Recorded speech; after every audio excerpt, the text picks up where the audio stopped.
Hey y'all, before I start with my game, I just wanted to give a shout out to Paul Charpie.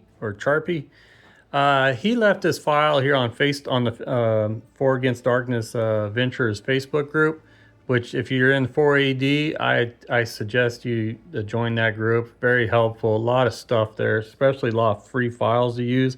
A lot of these players produce these files for us to play, and they don't charge you, which I like to, like this one here, and Dungeon Master Johnny, he put a Google download of the person who did one hex crawl one a while back, and I checked that one out, and I was like, wow.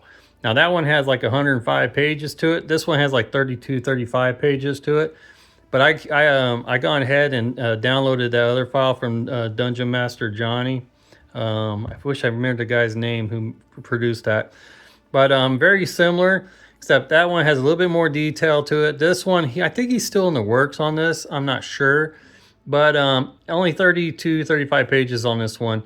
And I'm going to be using this for my hex crawl here. Again, this is Extensive Exploration and Exciting Encounters, a For Against Darkness supplement for all levels, written by Paul Charpie.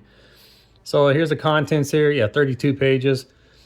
The introduction, then shows about terrains, roads, grasslands, how to travel through all this stuff, which is really cool. And then it gets into exploring new regions, gaining and losing days, food, camping, and buying and selling, all sorts of stuff. Just a lot of stuff in here. The introduction there, he pretty much says, hey, use what you want out of this. You could pick out and use things or ignore things. Now, as you guys know, I already have my map that I created on a website. My little hex crawl map here. Here's Thossington. That's where we are, our headquarters. And Whispering Dells, if you see some of my previous 4AD videos, I've been in there. I had an introduction to 4AD in that Whispering Dells area. Whispering Dells is my own creation or whatever, but I just used the 4AD rules. But I wanted to make my own little land here, my little map. But For Against Darkness, Andre Filigoy, his world is called Norndal. And if you get the expanded edition, he puts a background to it and all that, so you get better understanding how it all created. And so and as you guys know, I've been doing the Caves of the Kobold Slave Masters, and you're gonna see a part 2 or chapter 2 very soon here. So the caves were here, so I had to travel, and you won't be able to see it on here, but there's actually little dots here. No, that's the roads going from in and out of towns and whatsoever. So you got the forest, and then this is your Emerald Sands, the desert. And I wanted something, I was using the sandbox generator, which is really good, but I wanted to find something that could coordinate with For Against Darkness. And lo and behold, I was like, duh, let's check the files on the Facebook group.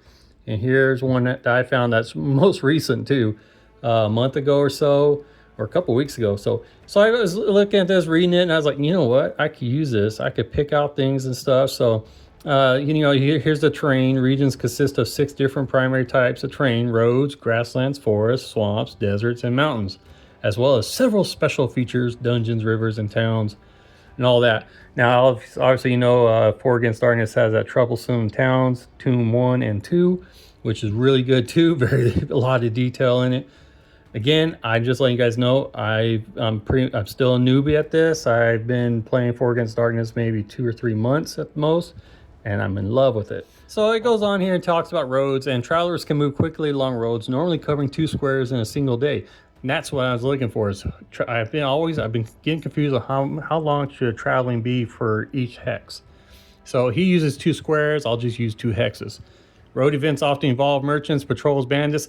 The other thing is, it's not safe traveling out there, man, because you have to roll to see if you have any encounters or whatever. And I think he uses a D12, and I think the roll of a 6 and a 7, you don't encounter anything. So everything else you encounter, good or bad. You got your grasslands, same thing. It takes 1 day to cover 1 square in the grasslands. I'm not going to get all into detail here. 2 days to cover 1 square or 1 hex. I got to remember to say hex because I'm using hexes. For the forest, swamps. I can understand swamps taking one hex every 2 days. Mountains, it's 1 hex every 3 days. Deserts, Yeah, deserts here. Now, see, I live here in Arizona, so I know about the deserts. We have more than deserts here, people. We have everything except the ocean. That's only 6 hours away. So that's why everyone's flocking over here to Arizona. Anyway, I'm an Arizona native. Sorry. Okay, back on track. Travel across this terrain costs 3 days per hex. 3 days. Now, the reason why the time, you got days and all that, is because you need to buy rations. And you need to buy enough rations to keep you going for as long as your journey takes. So, and then you got your dungeons and all that, and your rivers and stuff. Explains about rivers and all. So, crossing a river is a perilous undertaking, however, and it is best to find a bridge or some other way around possible. So, there's a table that will determine how many days are spent crossing the river. Hopefully, you don't get caught in the current. And then it has traveling here again.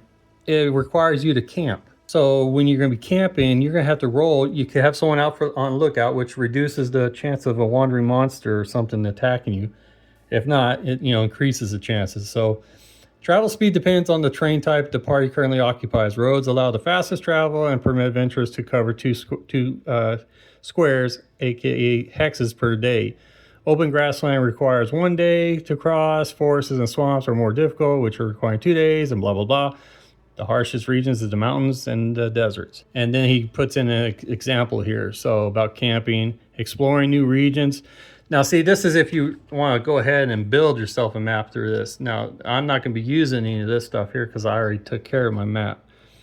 Reaching the edge, it talks about if you reach the edge of a square or the hex, then for example, if your party's on the left edge of your current map, you would create a new map grid, choose a location on the right edge, and you have to roll to generate what's going to be a mountains or forest, so on.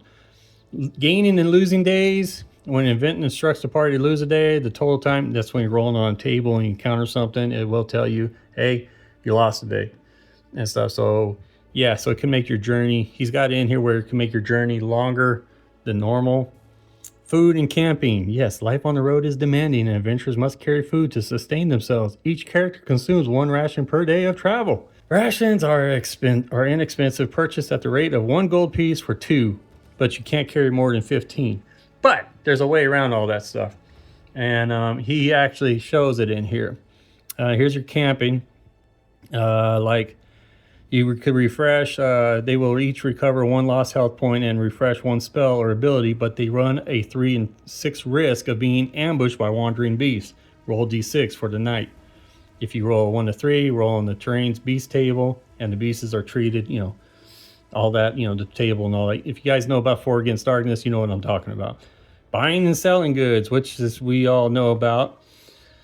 Then weapon, he's got this thing on here, weapon hunting. Will allow slashing weapons to strike more effectively for the duration of an adventure, exploding on a natural roll of a 5 or a 6. 5 or a 6. This enhancement can give an adventurer quite an edge, and the blacksmiths know it, which is why they charge a whopping 200 gold pieces for a service. So you could hone your swords, your weapons or whatever, and get a +1 modifier on there. Towns, obviously, taverns, you can find clues or whatever in taverns and all that, and spells or abilities. Can restore 1 point of health and renews all spells and abilities for the next day.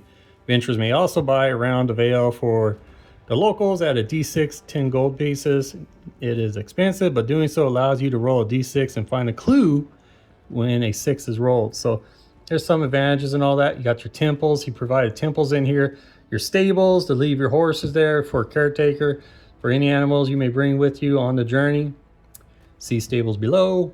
Temples, smithies, for 1 gold piece you can repair 10 damage done to a weapon. Merchants buy and sell. Stables provide beasts for a burden, blah, blah, blah. And then it talks about animals consume 1 ration per day. So you got to buy rations for your animal. He's got that kind of stuff on here. Boom. Here's how you could get more rations, carry more rations with you. You could buy a donkey, just like the picture here. He can carry a great weight of up to 4 pieces of equipment, weapons, shields, or armor, 2,000 gold pieces, so to collect, and 50 extra food rations. He is a very sturdy and dependable, only having a 2 in 6 chance of experiencing something disastrous, getting eaten by a troll or something. And then you got your horses right here, which is 250 gold pieces, and they carry up 3 pieces and 50 rations and all that. And you got your goats. You get to bring a goat with you, and it's all the same similar stuff. Even you could have your man's best friend, a dog. Yeah, one piece of equipment and up to 20 rations and 200 gold they could carry. You could also get a hawk. 10 rations at 100 gold they could carry around, which is interesting. But it also costs 300 gold pieces. Weaponware. He actually does something on weaponware where if you been using the same weapon for a certain amount of times, it will dull or break on you, and then you have to get it fixed or you have to get a new weapon. Yeah, he gone into that. And this is a table here showing you the animals and then the load, what they can carry, and the price of them, and the safe return odds when you roll, when you're going into a dungeon, you have to leave them out there. And this is about the weapon wear and all that, and his final thoughts. Here's his standard terrain table. I am not going to use this. I mean, it looks pretty dang simple and basic. But like I said, this is if you're building your world, your land, or whatever you want to call it, your map. I've already done that, so this part will not, I will not need at all. Your road terrain table right here. Road event table. So when you're on your road and you have to roll a D12 to see what happens. Yeah, 6 and 7 peaceful travels. That's cool. Road beast table, you roll to see what you encounter. Same with grasslands and the beast table. So grasslands, each of these terrains have an event table and a beast table. Yeah, forest, swamp events, mountain events, desert events. Miscellaneous table, traveling camp table. So if you're when you're camping, you roll on here to see if anything happens, I believe. Yeah. I believe that is traveling camp table, yeah. And your river crossing table. So if you're going to cross a river, not use a bridge, you roll to take your chances here. If you roll 5 or 6, everyone crosses the river safely. Side quest table. When you come across an NPC or something, there's going to be, you roll D6 for possible side quests. And then your supplemental tables, which is optional. The replacement for the core 4AD table. You don't have to. Like I said, it's optional. Optional is, and it uses a D12. And that is it. That's the last page of this cool looking hex crawl ventures and so forth. So anyways, I know there's a way that I could go all the ways back, but I'm just doing the running finger runs. Anyways, extensive exploration and exciting encounters. Check it out. Give him some love. I like it. I think I'm going to like it. I haven't used it yet. I plan on using it here after the Kobolds campaign's over. And because, actually, I'm going to use it for the second one because we're already in Thossington. We got to travel over here to the second, chapter 2, which is in the, what did I call this? The Everwood Forest? Yeah, so we got to head over there. So I will use it and we'll see how it works. I will definitely be recording my games as I usually do. And that's it. So keep an eye out for these games. 2026 is going to be the year of 4AD. There will be some tabletop miniatures games there because I do enjoy my tabletop miniature games. So you'll see some 5 Parsecs from Home, which is pretty much RPG and tabletop miniatures combined. And there's also the League of Borderlands, 5 Leagues of the Borderlands, which is produced by the same creator, Ivan Sorensen, which is now by Modifius. I haven't looked into that one yet. Right now, I love this 4AD. So, and the community at the Facebook community is really awesome. Andre Filigoy, he really is active in the group, and he has no problem answering questions and all that. So, he's a good guy and all that. And boy, give him some thanks, man, because he provided a doozy. He provided a really awesome game. So, I appreciate it, and it's like a newfound love here. But 2026, yeah, you're gonna see a lot of 4 Against Darkness here. I do have some other solo RPGs, but right now I'm gonna focus on this. I mean, I was looking at Karen. I thought about maybe get Karen start, but no. 4 Against Darkness and all their supplements and their new edition. This new edition here is jam-packed and so much better and organized than the first one. So, but yeah, keep an eye out for Chapter 2, Caves of the Kobold Slave Masters. Ooh, ah, ah. These are nice little $8, $9 supplements that you get and play.